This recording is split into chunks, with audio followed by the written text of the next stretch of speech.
So the first one is, the Holy Land is given a number of names in the Bible. In the time of Abraham and the Exodus, it was known as Canaan, and the original inhabitants were known as the Canaanites.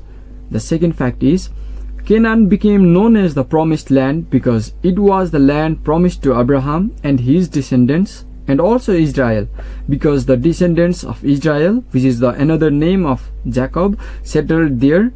The third fact is, when the kingdom of Israel divided into two, the northern kingdom kept the name Israel, while the southern kingdom was called Judah.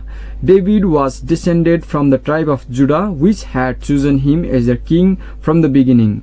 The fourth fact is, when the Israelites first came to Canaan, it was a cosmopolitan center of international trade with strong fortified cities. The hill country, however, was relatively unpopulated.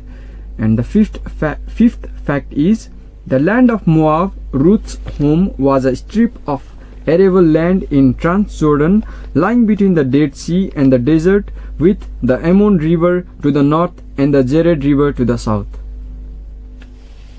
So the sixth Bible fact is, Caesarea Philippi was in northern Palestine on the southern slopes of Mount Hermon. It was outside the Galilee and was the capital of the province ruled over by Herod Philip. The seventh Bible fact is, when commanded to go to Nineveh, Jonah headed for Tarshish in the opposite direction. Tarshish was located in the south of Spain, 2,000 miles away from Palestine.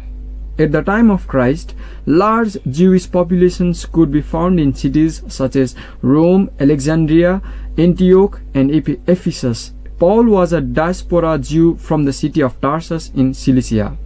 The ninth fact is, archaeological excavations at Ur, the city from which Abraham came, show that 500 years before the time of Abraham, Ur was a wealthy and important city. Intricate works of art in gold and other precious metals reveal a standard of workmanship rarely surpassed in latest days. So the last fact from the Bible is, after the death of Abraham's father, Abraham and his wife and nephew traveled to southern Canaan, about further 450 miles.